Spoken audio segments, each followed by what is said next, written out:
बिस्मिल्लाहिर्रहमानिर्रहीम अस्सलामुअलैकुम। आज हम एक्सरसाइज 2.2 का क्वेश्चन नंबर 1 स्टार्ट करते हैं। क्वेश्चन नंबर 1 स्टार्ट करने से पहले हम इसके थोड़ा माइनर और को फैक्टर्स ऑफ जो मैट्रिक्स के होते हैं वो हम पढ़ लेते हैं। यूनिट 1 जो है वो आपको प्लेलिस्ट से मिल जाएगा और 2.1 भी आपको प्लेलिस्ट से मिल जाएगी। सारे क्वेश्चन जो हैं वो प्लेलिस्ट से मिल जाएंगे।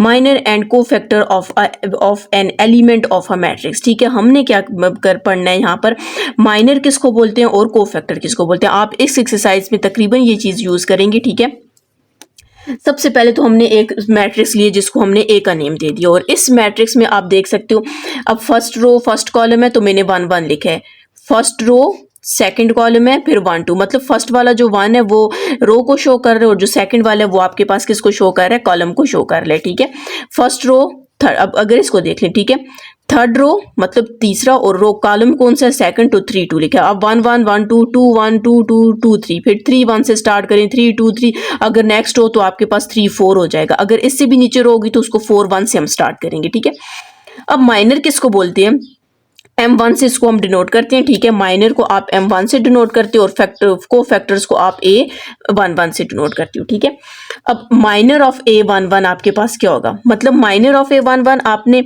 1 1 लिखना है, इसका ये वाला भी छोड़ देना है और ये वाला भी छोड़ देना है। ठीक है, तो आपके पास अंदर वाली जो वैल्यूज आ जाएंगी वो लिखेंगे, उसको आप क्या बोलेंगे, माइनर बोलेंगे। ठीक है, और को फैक्टर आप किसको बोलते हैं, इसको हम को फैक्टर ऑफ A11, मतलब मैं सिर्फ फर्स्ट वाले का बता रही हूँ। ठीक है, औरों के भी हो सकते हैं। अगर मैं माइनर किसका लूँ, A22 का लूँ, आप यहाँ पर लिखेंगे M22 equals to A2, minor of A22 is equals to, अब A22 लिए इसकी आपने कॉलम भी छोड़नी है, रो भी छोड़नी है, ये दो और ये दो रह जाएंगे तो उसको आपने डिटरमिनेंट के अंदर लिख देना है। अब आपके पास आ जाते हैं को फैक्टर ऑफ A11। अगर हम को फैक्टर इसका 1 1 लें तो आपने क्या करना है, -1 लिखना है। ठीक है, इसके ऊपर पावर में आपने क्या लिखना है, 1 + 1 लिखना है। ठीक है, यहाँ पर मतलब 1 1 होगा, 1 + 1 लिखेंगे। अगर आप 3 1 का लेंगे तो यहाँ पर 3 + 1 लिखेंगे और आगे ये आपके पास माइनर ही होगा, मतलब कि माइनर हम यूज इस वजह से करते हैं क्योंकि को फैक्टर के लिए यूज करते हैं। आपने क्या करना है, अगर मैं 1 1 लिखा है तो आप इसको भी छोड़ना है, इसको भी छोड़ना है, अंदर वाली वैल्यू यहाँ पर लिख लेंगे तो इसको आप क्या बोलेंगे, को फैक्टर बोलेंगे। अब ये जो को फैक्टर ऑफ 1 1 है ये कब यूज होता है, जब आप एड जॉइंट फाइंड करते हो। ठीक है, पहले तो आप लोगों ने 9th क्लास में 2/2 का एड जॉइंट फाइंड किया था, मतलब 2/2 का इन दोनों की जगह चेंज की, इन दोनों के साइन चेंज किए, 2 की जगह चेंज की, वो आपके पास क्या आ जाता है, एड जॉइंट। लेकिन जब आपके पास 3/3 हो, इस तरह की मैट्रिक्स हो जिसमें 3 रोज 3 कॉलम्स हो, तो उसका एड जॉइंट फाइंड करने के लिए आपको क्या फाइंड करना पड़ता है, को फैक्टर्स ऑफ A11 आपको को फैक्टर उसके फाइंड करने पड़ते हैं, तब आपके पास उसका क्या आ जाता है, एड जॉइंट आ जाता है। अब हम इसका क्वेश्चन नंबर 1 स्टार्ट करते हैं। क्वेश्चन नंबर 1 है, if A is equals to, आपके पास 3/3 मैट्रिक्स है। ठीक है, जिसमें 3 रोज 3 कॉलम्स है। Then find A11 A21 A23 A33 A32 A33, also find A determinant. ठीक है, अब सबसे पहले हमने A11 फाइंड करना है। अभी आपको मैंने बताया कि A11 A से M से आप माइनर को डिनोट करते हो और A11 आपके पास फैक्टर्स होते हैं। ठीक है, तो सबसे पहले हम क्या फाइंड करते हैं, A11 फाइंड करते हैं, A11।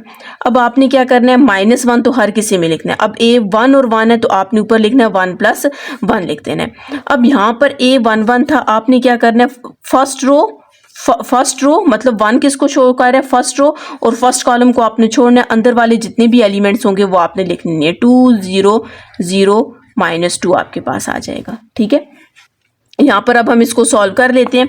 अब -1 है तो 1 और 1 कितना हो जाएगा, 2 हो जाएगा। ये आप लोगों ने डिटरमिनेंट फाइंड किए, इन दोनों को मल्टीप्लाई कर दें, इन दोनों को मल्टीप्लाई करते हैं और दरमियान में माइनस डालते हैं। ठीक है, ये आप लोगों ने 9th क्लास में पढ़ा हुआ है। ठीक है, 2 को 2 से मल्टीप्लाई करेंगे तो क्या आ जाएगा, -4 आ जाएगा, दरमियान में -0 को 0 से मल्टीप्लाई करेंगे तो 0 ही आ जाएगा। ठीक है, तो आपके पास यहाँ पर कितना आ जाएगा, -1 की पावर क्या आपके पास इवन है, इवन मतलब 2 है, 2 इवन है तो माइनस तो खत्म हो जाएगा, सिर्फ 1 का रह जाएगा, 1 का स्क्वायर 1 ही है तो यहाँ पर -4 आ जाएगा। जब आप इसको मल्टीप्लाई करेंगे तो आपके पास क्या आंसर आ जाएगा, -4 आ जाएगा। हमने A11 फाइंड कर लिया। अब हम A21 फाइंड करते हैं। A21 आप कैसे लिखेंगे, -1 लिखेंगे। ठीक है, साथ में 2 लिखेंगे और साथ में 1 लिखेंगे, 2 और +1 लिखते हैं। अब यहाँ पर आपने देखना है, आपने सेकंड रो मतलब सेकंड रो को छोड़ना है और फर्स्ट कॉलम को छोड़ देना है। ठीक है, सेकंड रोज ये है। ठीक है, सेकंड रो को छोड़ा और फर्स्ट कॉलम को छोड़ा। फिर से देख लें, 2 आपके पास रो को शो कर रहा है। ठीक है, ये वाला आपने रो छोड़ देनी है। ठीक है, ये दरमियान वाला रो खत्म हो जाएगा और फिर ये वाला आपने फर्स्ट कॉलम को छोड़ देना है। तो कौन सा रह जाएगा, 3 1 0 -2, आपने लिखना है 3 1 0 -2 आपके पास आ जाएगा। अब आपने इसको सिंप्लीफाई करना है, -1 पावर आपके पास क्या आ जाएगी, 3 आ जाएगी। इसको मल्टीप्लाई करते हैं, 3 को 2 से मल्टीप्लाई करेंगे 6 आ जाएगा और -1 को 0 से करेंगे तो 0 आ जाएगा। ठीक है, पावर इवन है, ऑड है तो माइनस वैसे ही रहेगा। ठीक है, और यहाँ पर -6 आ जाएगा तो आप इसको माइनस माइनस प्लस हो जाएगा, तो 1 को 6 से मल्टीप्लाई करेंगे 6 आ जाएगा। आगे सिर्फ सिंप्लीफाई करने, सिर्फ आपने स्टार्ट से जरा इसको समझना है। नेक्स्ट आपके पास है A23 है। ठीक है, तो आपके पास -1 2 + 3 आ जाएगा। ठीक है, 2 + 3 आ गया। फिर अब 2 3 है तो मतलब आपने सेकंड रो और थर्ड कॉलम को छोड़ देना है। ठीक है, छोड़ें सेकंड रो और थर्ड कॉलम। ये देखें, ये आपने किसको छोड़ा, सेकंड रो को छोड़ा और साथ में थर्ड कॉलम को छोड़ा, तो क्या आ जाएगा 1 3 2 0। तो आप यहां पर लिखेंगे 1 3 2 0। अब इक्वल्स टू -1 वैसे ही लिखेंगे, 3 और 2 कितना हो जाएगा, 5 हो जाएगा। 1 को 0 से मल्टीप्लाई करेंगे 0 और 3 को 2 से मल्टीप्लाई करेंगे 6। दरमियान में आप माइनस डालते हैं जब आप डिटर्मिनेंट फाइंड करते हैं। ठीक है, पावर आपके पास ऑड है तो माइनस रहेगा। ठीक है, और यहाँ पर आपके पास -6 आ जाएगा। माइनस माइनस प्लस, 6 को 1 से मल्टीप्लाई करेंगे तो आपके पास क्या आ जाएगा, 6 आ जाएगा। अब आपने फाइंड क्या करना है, A31 फाइंड करना है, A31 फाइंड करना है। ठीक है, -1 ऊपर आपने 3 + 1 लिखना है नीचे। अब 3 रो को छोड़ना है और फर्स्ट कॉलम को छोड़ना है। थर्ड रो को छोड़ा और फर्स्ट कॉलम को छोड़ा तो आपके पास 3 1 2 0 आ जाएगा। आप यहां पर लिखेंगे 3 1 2 0। -1 3 और 1 कितना हो जाएगा, 4 हो जाएगा। ठीक है, और यहां पर आपके पास क्या आ जाएगा, 3 को 0 से मल्टीप्लाई करेंगे 0, दरमियान में -2 को 1 से मल्टीप्लाई करेंगे 2 आ जाएगा। पावर इवन है, साइन खत्म हो जाएगा और आपके पास क्या आ जाएगा, मल्टीप्लाई करेंगे तो -2 आ जाएगा। अब हमने क्या फाइंड करना है, नेक्स्ट आपके पास A32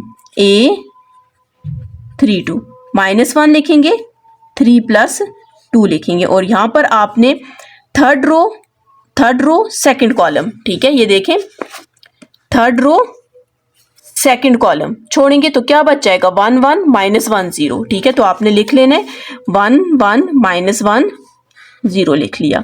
अब यहां पर आपके पास -1 है, 3 और 2 कितना हो जाएगा, 5 हो जाएगा। 1 को 0 से मल्टीप्लाई करेंगे 0, एक माइनस तो आप जो मिड में डालते हो तो एक वो माइनस है और एक ये माइनस है तो ये प्लस हो जाएगा, और 1 को 1 से मल्टीप्लाई करेंगे तो 1 आ जाएगा। पावर ऑड है, साइन वैसे ही रहेगा और साथ में 1 और मल्टीप्लाई करेंगे तो क्या आंसर आ जाएगा, -1 आंसर आ जाएगा। अब हमने कौन सा फाइंड करना है, A33 फाइंड करना है। ठीक है, A33 -1 पावर क्या आ जाएगी, 3 + 3। अब A33 है मतलब थर्ड रो थर्ड कॉलम, आपने क्या करना है, थर्ड रो को भी छोड़ना है, और थर्ड कॉलम को भी छोड़ना है। तो आपके पास क्या आ जाएगा, 1 3 -1 2। हम लिख लेते हैं 1 3 -1 एंड 2 आ जाएगा, इक्वल्स टू -1 3 और 3 कितना हो जाएगा, 6 हो जाएगा। 1 को 2 से मल्टीप्लाई करेंगे 2, एक माइनस यहाँ पर होगा और एक माइनस ये तो प्लस हो जाएगा, 3 1 is 3। तो आपके पास पावर इवन है, खत्म हो जाएगा, 1 और 3 और 2 कितना हो जाएगा, 5। तो आपके पास आंसर क्या आ जाएगा, 5 आ जाएगा। ये अब हमने क्या किया, सारे फाइंड कर लिए। अब आपको क्वेश्चन में बोला गया था आपने ए का डिटर्मिनेंट भी फाइंड करना है। इसको आप क्या बोलते हो, कोफैक्टर। जब आपने किसी भी क्वेश्चन में 3/3 का डिटर्मिनेंट फाइंड करना हो तो उसके लिए सबसे पहले आपने ये सारा फाइंड करना है। ये तो अभी मैंने कम फाइंड किया क्योंकि जितने क्वेश्चन में गिवन थे वही फाइंड किए, नहीं तो अगर जब आपको डिटर्मिनेंट एडजॉइंट फाइंड करना हो तो एडजॉइंट में आपने 1 1 भी फाइंड करना है, 1 2 1 3 सारे सबका एक एक अलग अलग, हर किसी का अलग अलग को फैक्टर फाइंड करना है, तब आपके पास क्या फाइंड होगा, एडजॉइंट फाइंड होगा। लेकिन अब हम फाइंड क्या करते हैं, क्वेश्चन को कंप्लीट करने के लिए हम क्या फाइंड करते हैं, ए का डिटर्मिनेंट फाइंड करते हैं जी। अब आपने ए डिटर्मिनेंट फाइंड करना है, सबसे पहले हम ए लिख लेते हैं। ठीक है, ए is equals to 1 -1 2 3 2 0 1 0 -2।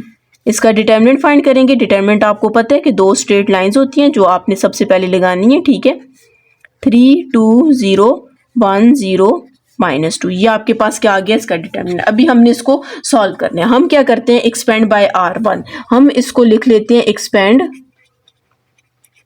Bye R1 से हम इसको क्या करते हैं, एक्सपेंड कर देते हैं। क्या मतलब है इसका, मतलब हम फर्स्ट से स्टार्ट करते हैं। आप इससे भी स्टार्ट कर सकते हो, आप लास्ट से भी, किसी से भी, आप रो 2 से स्टार्ट कर सकते हैं, रो 3 से, या फिर कॉलम 1 कॉलम 2 कॉलम 3 से भी आप इसको एक्सपेंड कर सकते हैं। ठीक है, A determinant is equal to, मैंने 1 लिख लिया। अब आपने इसको भी, मतलब जो 1 लिखे इसकी रो भी छोड़नी है, इसकी कॉलम भी छोड़नी है, जो अंदर वाले आ जाएंगे आपने वो लिख देने हैं। ठीक है, फिर उसके बाद नेक्स्ट पे जाएंगे। जब भी आप नेक्स्ट पे जाएंगे तो आपके पास ये प्लस था, उसके बाद माइनस आ जाएगा, फिर उससे नेक्स्ट पे जाएंगे वो प्लस हो जाएगा, मतलब प्लस माइनस, मतलब पहला प्लस दूसरा माइनस फिर प्लस, इस तरह होगा। ठीक है, अब 3 मैंने लिखा, 3 का ये भी छोड़ दें ये भी छोड़ दें, तो आपके पास ये दो रह जाएंगे, -1 2 और 0 -2 रह जाएंगे। अब आपने +1 लिखना है। ठीक है, मैं रो 1 से एक्सपेंड कर रही हूँ, आप कॉलम 1 से भी एक्सपेंड कर सकते हैं, आप कॉलम 2 से एक्सपेंड कर सकते हैं, कॉलम 3 से, किसी से भी एक्सपेंड कर सकते हैं, लेकिन सबसे बेस्ट यही है कि आपने रो 1 से इसको एक्सपेंड कर देना है। अब यहाँ पर आपने क्या करना है, 1 को भी छोड़ देना है, ये भी छोड़ देना है, तो आपके पास क्या रह जाएगा, -1 2 2 0 आ जाएगा। ठीक है, मैंने R1 से एक्सपेंड किया, इस वजह से आपने पहला प्लस आ जाएगा, फिर माइनस आ जाएगा, फिर प्लस आ जाएगा, अगर आगे जाता तो फिर ये माइनस हो जाता। अब हम इसको सिंप्लीफाई कर देते हैं, 2 को 2 से मल्टीप्लाई करेंगे -2 आ जाएगा, दरमियान में 0 को 0 से मल्टीप्लाई करेंगे तो 0, माइनस माइनस प्लस, 2 को 1 से मल्टीप्लाई करेंगे, 2 को 0 से मल्टीप्लाई करेंगे तो 0 आ जाएगा, -1 को 0 से मल्टीप्लाई करेंगे 0, और 2 को 2 से मल्टीप्लाई करेंगे तो 4 आ जाएगा। 1 -2 -3 2 -0 2 +1 0 -4 -4, -1 2 is 2 -3 2 times 6 plus minus minus 1 4 is 4 आ जाएगा। 6 7 6 10 11 12। अच्छा, यहाँ पर देखें 2 को 2 से जब मल्टीप्लाई करेंगे 4 आएगा, मैंने सॉरी 2 लिख दिया। ठीक है, ये 4 हो जाएगा, 6 4 और 4 कितना हो जाएगा, 14 हो जाएगा। तो आपने यहाँ पर इसका आंसर लिख देना है 14, मतलब आपने जब ए डिटर्मिनेंट फाइंड किया तो इसका आंसर आपके पास क्या है, 14 आया। जी स्टूडेंट्स, अगर आपने मेरा चैनल सब्सक्राइब नहीं किया काइंडली सब्सक्राइब कर दें और साथ ही बेल आइकन पर क्लिक कर दें ताकि हर आने वाली न्यू वीडियो आप तक पहुँच सके।